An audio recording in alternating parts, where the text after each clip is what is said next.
And here we go. Okay. So, from what you know about imaginary roots, if 2i is a 0, what's another 0? Negative 2i. So you have 2i as a 0, negative 2i as a 0. Okay? And you have this function. So, what we do is we use that information to help us. Okay? What's the sum of these two? What's the sum of 2i plus negative 2i? What's the sum of 2i plus negative 2i? 0. The amount of brain cells some of you are using right now to answer that question. Okay? Use some brain cells to help answer these questions so we can learn. What's the product of these two roots? What's 2i times negative 2i? Negative 4i squared. And I squared is a negative 1. Negative 1 times negative 4 is a positive 4. So what we have for an equation is x squared minus 0x. Well, we don't have to write minus 0x plus 4. This is what we have. So we're dividing this into this. How do we divide that into that? Well, we're going to use polynomial long division. X squared plus 4 is x squared plus 0x plus 4. We're dividing it into this, which is x to the fourth plus 0x to the third plus 2x squared minus 0 or plus 0x minus 8. What times x squared is x to the fourth? X squared. And we do the distributive property, and so we get x to the fourth plus 0x to the third plus 4x squared. At this point, instead of subtracting, which sometimes you screw up the signs, we're going to change the signs on the bottom row and then add 0, 0, and we get negative 2x squared. So then we bring down our next two things because we have 3 terms here, 3 terms here. What times x is negative 2x squared? What times x squared is negative 2x squared? Negative 2. So we write negative 2x squared plus 0x minus 8. If we change the signs in the bottom row, we get 0. And we better get 0, because if we don't get 0, then we screwed something up along the way, because we have roots. So what we're left with is x squared minus 2. So we say x squared minus 2 equals 0. And we got to solve that. How do we solve that? Can this factor? No. So x squared equals 2, and we take the square root of each side. So x equals plus or minus the square root of 2. So what are our roots? Well, our roots for this equation are 2i, negative 2i, square root of 2, and negative square root of 2. Those are our 4 roots. So what's the linear factorization of this function? Well, it's x minus 2i times x plus 2i times x minus the square root of 2 times x plus the square root of 2. That's the linear factorization. Okay, let me make sure those answers are correct, which I'm pretty confident they are. Yes, they are. Okay, so I'll leave that up for a minute before we go on to the next one.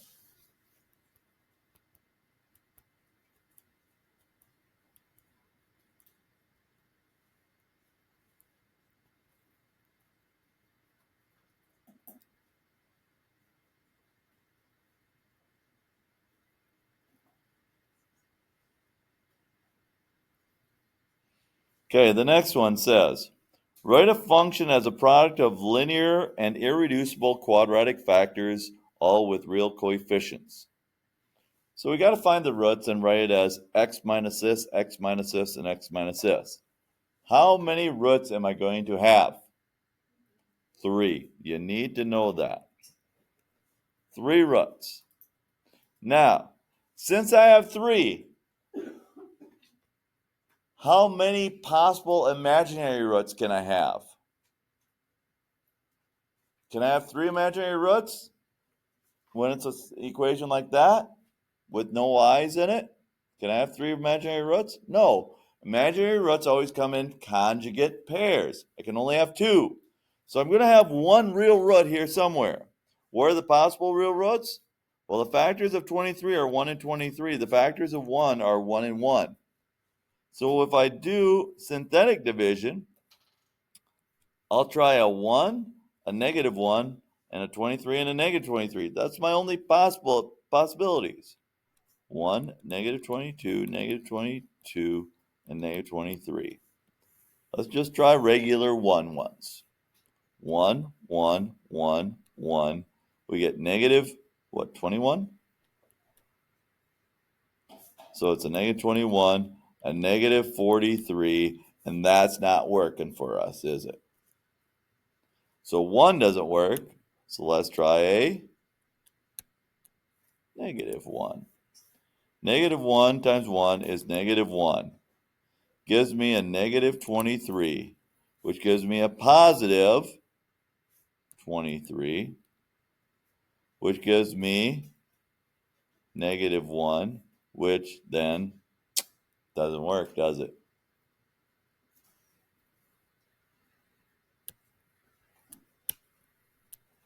So 1 and negative 1 didn't work. Well, let's try 23. 1 times 23 is 23, which gives us 1, which gives us 23, which gives us 1, which gives us 23, which gives us 0.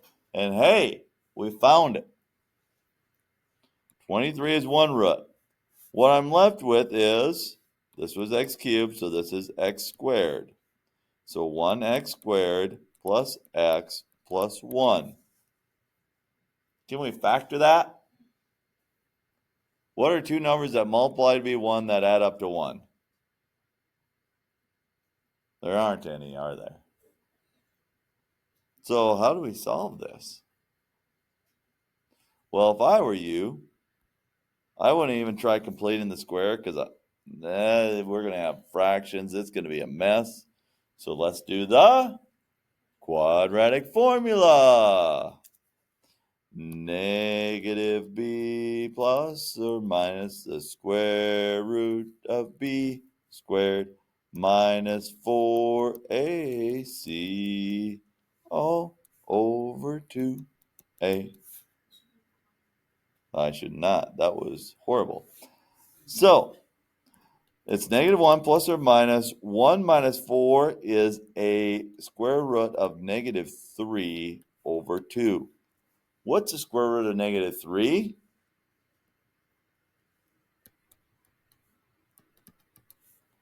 Well, we have to poke out an I.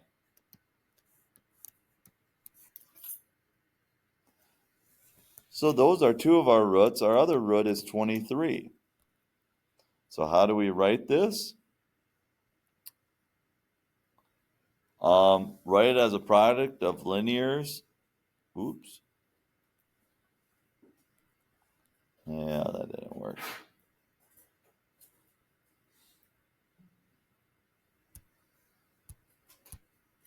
I want a page up, but I can't do that unless I'm outside of there.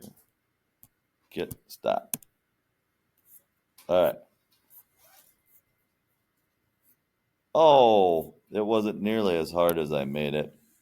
These are the roots, but all they wanted then is for me to write x minus 23 times x squared plus x plus 1.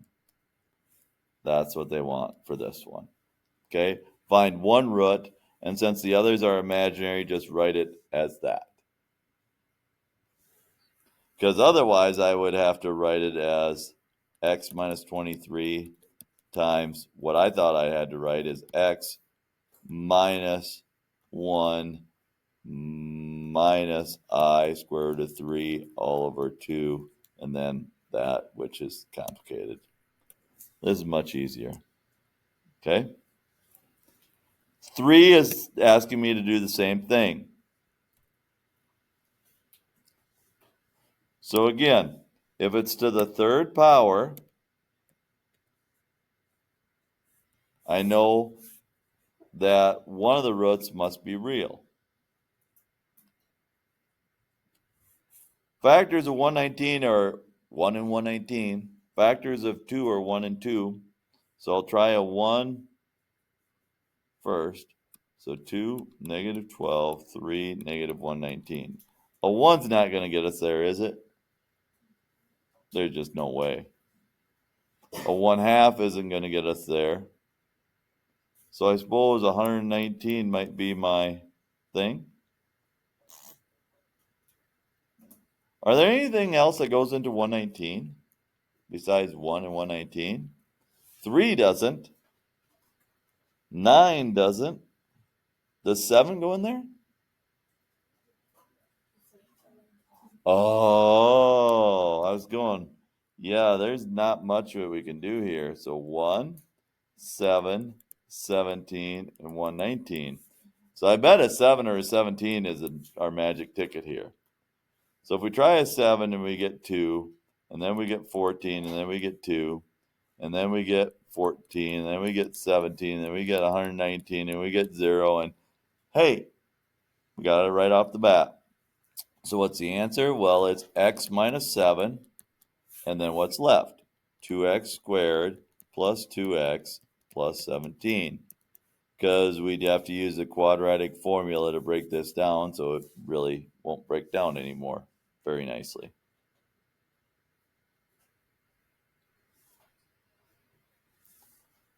And then the last one is a 4, so there are 4 roots. So you have to take factors of 325 and start using synthetic division. 1, 24, negative 12, 312, 325. Factors of 325 are 1 and 5. How many times did 5 go into 325? 65, 325. I don't know if there's any in the, 25 goes in there how many times? So 13 and 25. I think those are our main factors. A 1 might work. You see how 312 is so close to 325? A 1 might actually work here. So if we try 1 and 1 and 1 and 25 and 25 and 13 and 13 and 325. Oh, this is negative 325 and 325 and 0. So 1 worked. Well, if 1 worked once, we could try 1 again, but is that going to work? No, because we'll get 1, 25, 26. Ooh, 1, and then, yeah, that's not going to work. So we need a bigger number, bigger than 1. We could try 5, but if we have positive numbers, it won't make a positive 325, so it's got to be a negative number. So I'll try negative 5. So 1, negative 5, 20, negative 100, negative 87, and that's not going to work. Okay?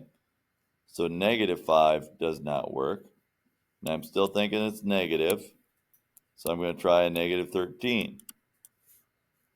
1, negative 13, 12. What's 12 times 13? Negative 156. And that's not going to work.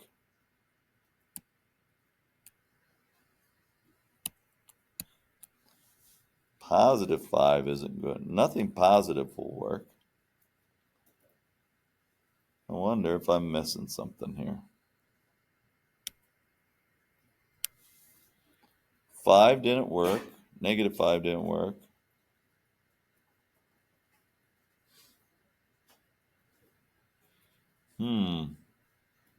This 3 doesn't go in there. What? 3 doesn't go into 325 though. That's the problem. 5. Does 7 go into 325? Does 9 go 9 wouldn't because 3 doesn't?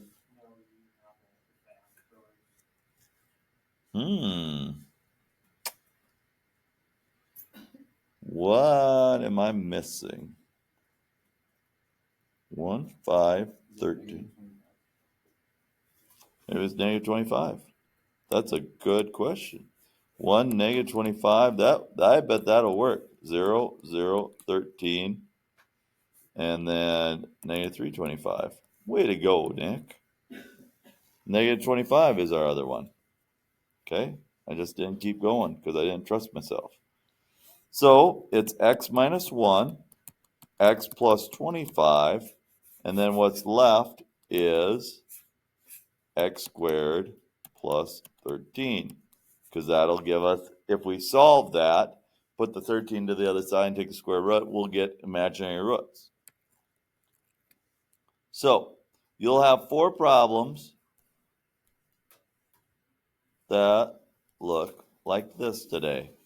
So I will put them out for you, and then after lunch, we'll go on to the next section. Oh, like it's so much work.